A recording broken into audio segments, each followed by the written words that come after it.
good evidence that you should, in fact, come and nag me. Our next writer, I think his work arrived via a postcard that showed up at the library advertising a book, and it had a picture of a white deer on the cover, and I said, hey, I'm down with that. And also it said it included music. So I thought, excellent, 2 for 1. So I bought it for the library, read it, thought it was fabulous, as well as the music. Our next writer here is Jason T. Lewis. Please welcome him.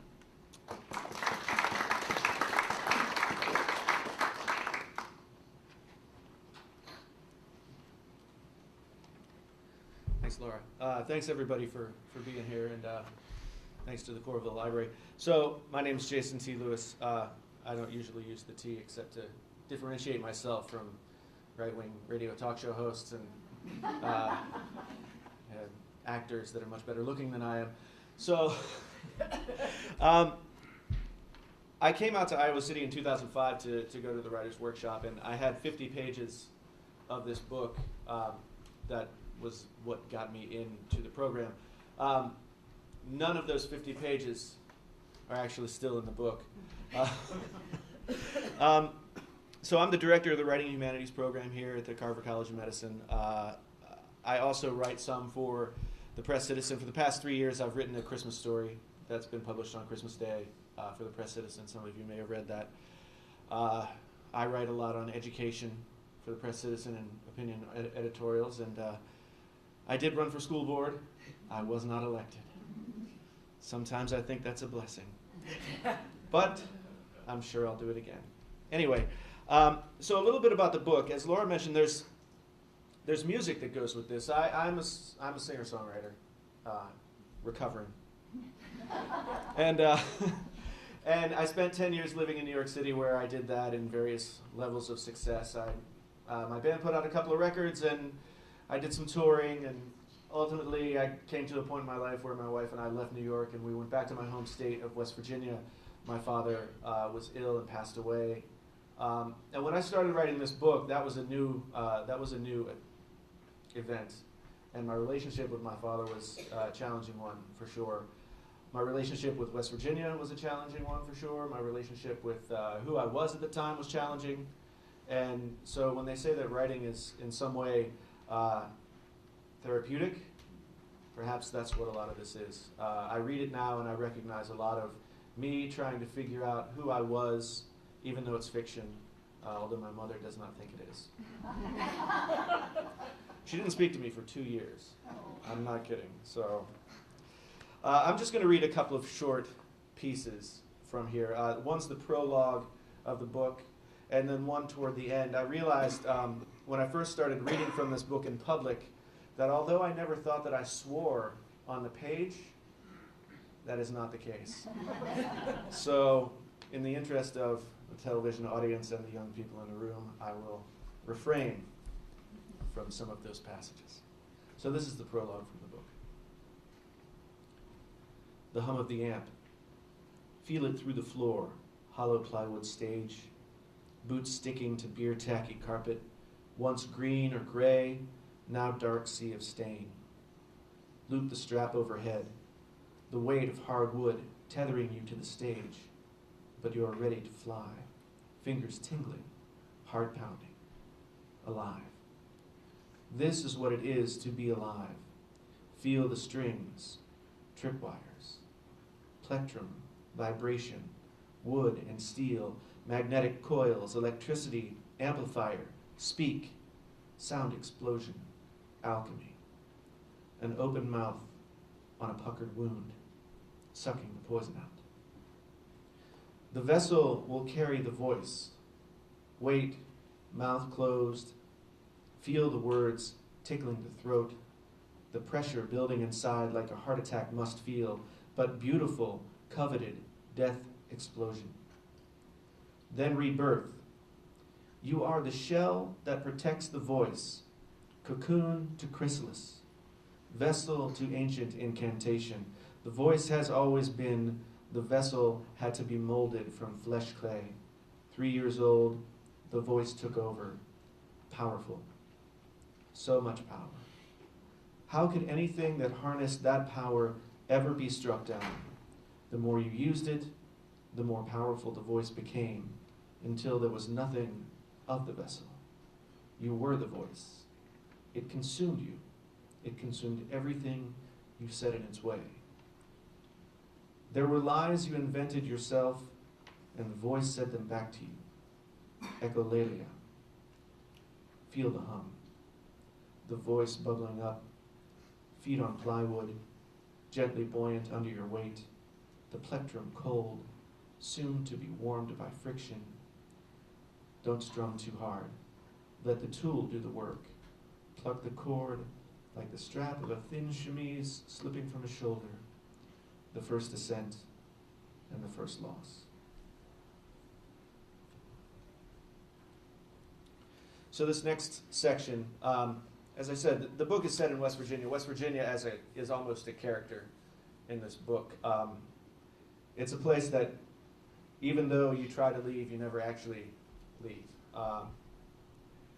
And so at this point in the book, the main character has come back to his hometown. That's where the book starts. He's trying to put himself back together after having a tough time of things. And he finds that his family is in as much disrepair, if not more, than he is, and so is the town. So he has to struggle with the idea of who he is in reference to himself, who he is in reference to his family and his past. So this is a moment where he's out hunting for deer. His father's sort of last request has been to eat venison steak one last time. And so John, the main character, is out trying to do just that. I entered the forest on the same place where I saw the deer family. Once under the tree cover, I had to force myself to take deep breaths and calm down. My heart fluttered in my chest. I rested the gun in the crook of my arm and followed the path. There was no sign of the deer left. I tried not to think about what I was doing. I struggled against the vision of myself as a 12-year-old, the pressure of the knife, the same knife now in my pocket, against the coarse fur of the deer, the slicing sound it made as it cut through skin, the spray of blood. I swallowed hard and started down the hill. I moved slow, willing myself to do the job. At the belly of the hollow, I stopped to catch my breath. My hands felt hot and thick despite the cold, and I dipped them in the creek. A mistake. The water was so cold it burned my fingers, but it soothed my cuts. I scanned the woods around me, looking and not looking, as I'd been taught. Nothing. Somewhere far away, another shot echoed through the forest. I could be shot. People get shot hunting every year. I moved on, up the next hill, slow, scanning, looking and not looking. I wanted it to be over. I walked that way for more than an hour and came to a group of boulders that formed a cave.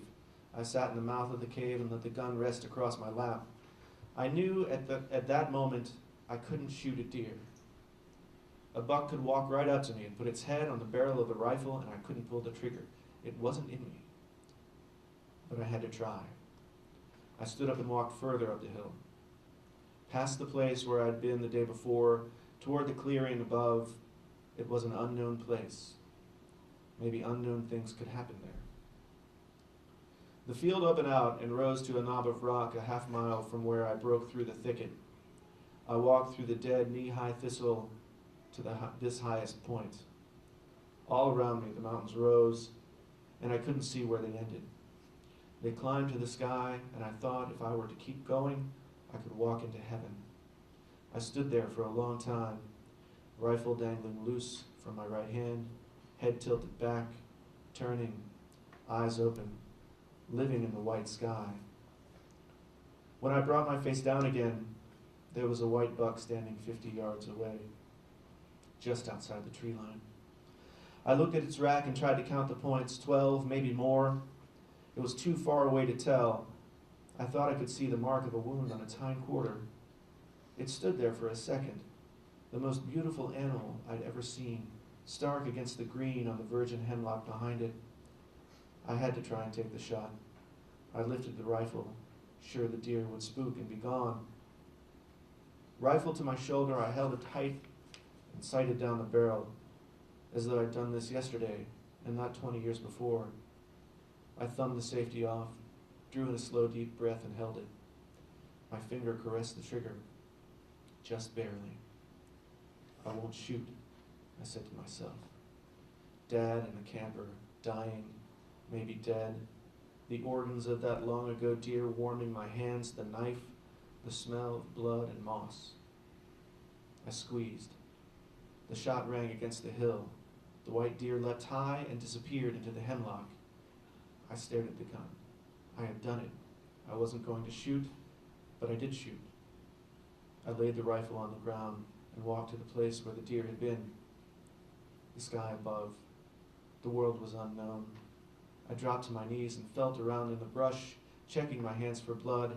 I crawled over a 20-foot square space and found nothing. I missed. Relief. I put my face on the cold ground and cried. I walked into the hemlock. It was dark under the thick green cover, almost night. My eyes couldn't adjust in the half-light. They struggled for focus. I looked deep into the forest. The deer stood between two thin boughs looking at me. We looked at each other. For a long time, just the two of us, staring, both part of the woods. I took a step toward him. The soft, dead pine beneath my feet whispered. I closed half the distance between us, and he waited for me to come. I said, go, and the deer leapt into the brush and was gone. Thanks.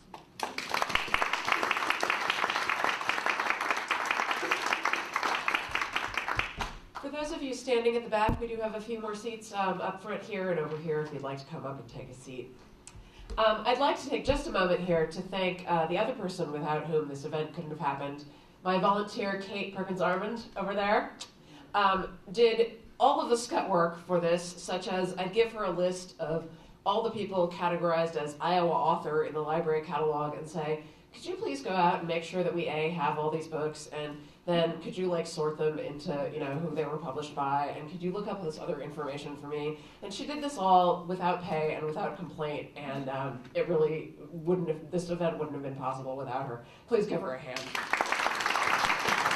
And she's scouring it. Anyway, one of the people that I discovered that I had known as a library patron but hadn't realized had a book in our collection through this work that Kate did was our next speaker, our next writer, whose name is Edwin Ndun, and I hope I've gotten that right. Thank you. Please welcome him.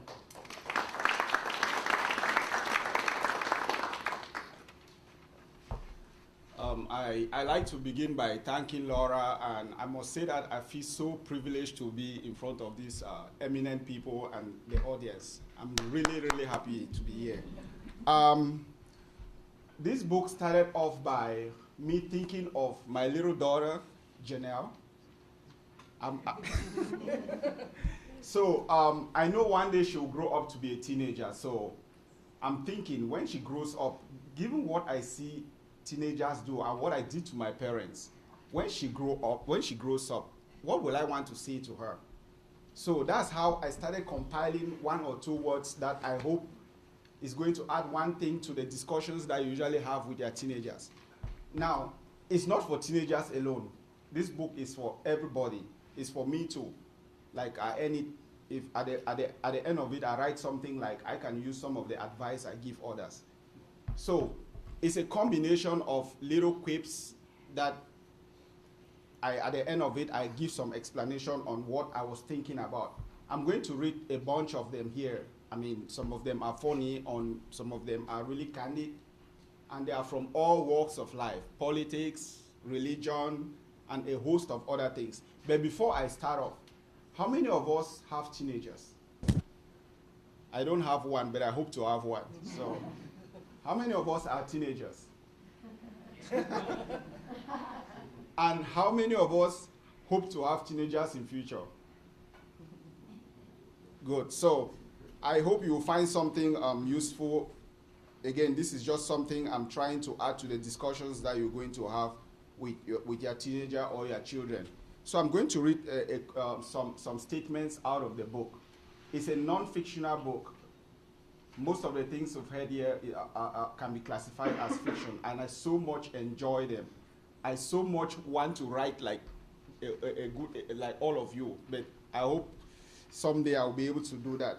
Okay, the first thing I want to read here is, I wrote the first one at number 3. It says, your friends teach you their ways. Your parents teach you your ways.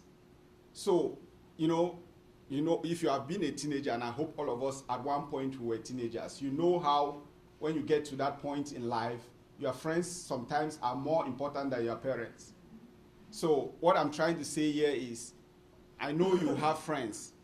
While you cling to your friends, remember that those friends want to teach you what they do, their own ways, not the ways of your parents. Your parents will actually teach you your own way. So listen to your parents. And then the second one that I'd like to read here, it says, being in school should never disrupt education. Yeah, it sounds confusing, but you know, when you get to school, school is not only about partying, about reading and writing. When you get to school, please, it's a whole package. When you pass through college, make sure college passes through you. It's a whole package. Don't get to school because you think you are in school and you want to do all the things that you think or you've been reading or you've been hearing from friends that you must do. It will disrupt your education. Education is a whole package. School is just where you are. I go to the next one. It says, if the answer satisfies everyone, then it is part of the question. You know, when you ask a question and then normally I give an answer, there's definitely somebody who is not satisfied with that answer. What I'm trying to say here is, if you give an answer to somebody, don't aim for perfection. If you give an answer to somebody and everyone is satisfied, know that that's part of the question. You did not answer it. Now, the next thing I would like to add here is, again, remember I said in the beginning that this book is on a wide range of topics. So some of it is religion, some of it is just daily life, bullying, home life, and a whole lot of things. This is about parentage and God. I said choosing your friends over your parents is like choosing the Bible over God. Why you need the Bible? Recognize that God doesn't live in the Bible. God lives in you. You are God's mansion. Make sure make your body habitable enough for Him. So that's just to tell you that we go to church. Some people choose don't go to church because of the church. Some people don't go to church because of something. What I'm trying to say here is that why your parents can be compared to Bible and God. You can find God everywhere.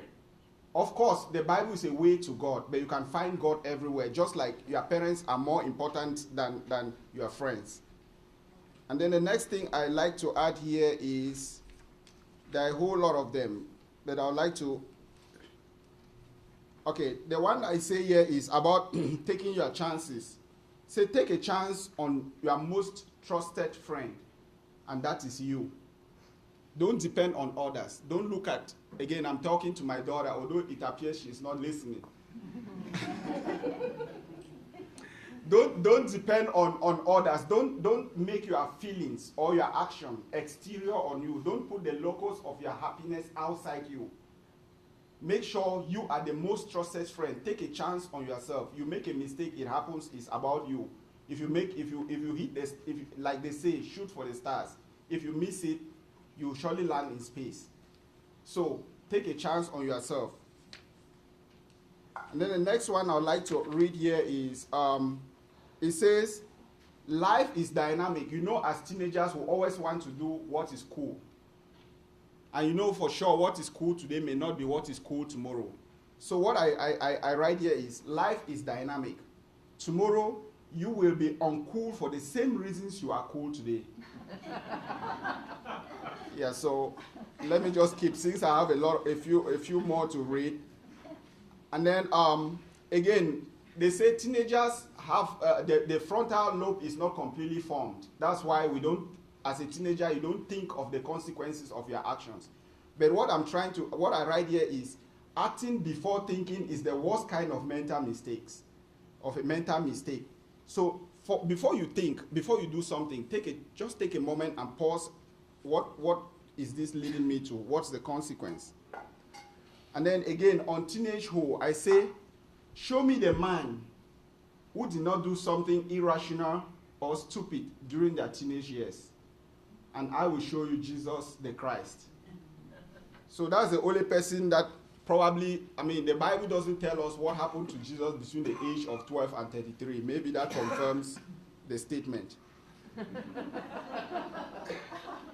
And on that, still on the religious line, I said, never let religion interfere with your devotion to God.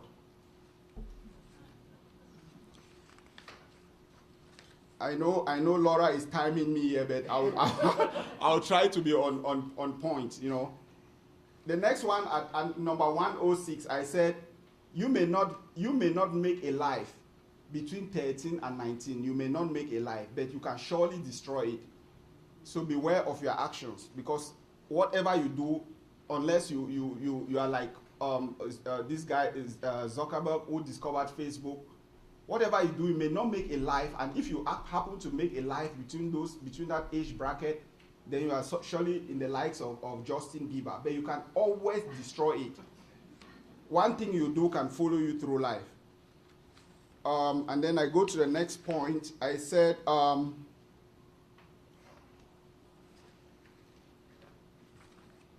it says here that God understands that adulthood is so difficult and challenging. For example, paying taxes, voting, marriage. That's the reason he gave us 7 years of teenagehood to prepare. So, yeah, some of them are pretty direct and really funny. And the good thing is, below every one of them, I explain exactly my thought at that moment in time. Sometimes I go back and read whatever I wrote, and I ask myself, what was I really thinking? And then the next thing that we have here is, it says, no man has ever really won a prize for bashing the parents. So I know sometimes we always have to, we tell our parents, I hate you, I don't want you, please get away from me, I'll close the door, don't come into my room. But please, you will not win a prize for that. Nobody will win an Oscar for that. And then the next one that goes here is, I say, show me. Okay, what I'm writing here has something to do with me. I'm inspired by myself here, because like you can see, my daughter reminds me every day that I'm short of hair. So it says, you are bad when you can tell where your face begins, but not where it ends. So, I am going bad. Frankly, that statement is true, because I know that my face begins somewhere here, but I don't know where it ends behind here. So, and then I'm getting the last few that I have will be, nobody ever won an Oscar for best actor of doing nothing. So, and then finally some few. I say I kind of wrote something like the Beatitudes. The Beatitudes are this. If you are a Catholic Christian, you surely know about the Beatitudes. Those things that kind of guide your behavior. What I call it here in a similar name. I give it the tenacitude. So this is, let me just read through them. Blessed are those who don't text while driving, for they shall see home. Blessed are those with the right attitude, for they shall attain the right altitude. Blessed are those who don't quit home, for they shall compete with their parents. Blessed are those who use their all to do something, for they shall be awesome. Blessed are those who are above 19, for their belongings belong to them. Blessed are those who are confident and courageous, for they shall not be bullied or be bullied. Blessed are those who go to college, for they shall not do the mean jobs. Blessed are those who do not hold grudges, for they shall be called children. And then finally, this is my final word that I give my, I promise, I hope I will give my daughter someday. It's about the number of choices that children make, especially when you become a teenager. The identity crisis that you go through. But there are lots of things that you have to face. So this is what I wrote. Teenagehood is a time to make some lifelong choices. Some tough, some easy. The most silent and salient of those is choosing your voice. Your voice says a ton about you. It is the next thing strangers see, and it is the next thing strangers know about you. Your tone conveys a lot about your personality and your chances of success. The first sound matters. It comes as an echo, but it may last a lifetime. Some things change after 19, but not your voice. So choose a tone wisely. Choose a voice that resonates with the occasion. By so doing, you are choosing a personality for success. Thank you very much.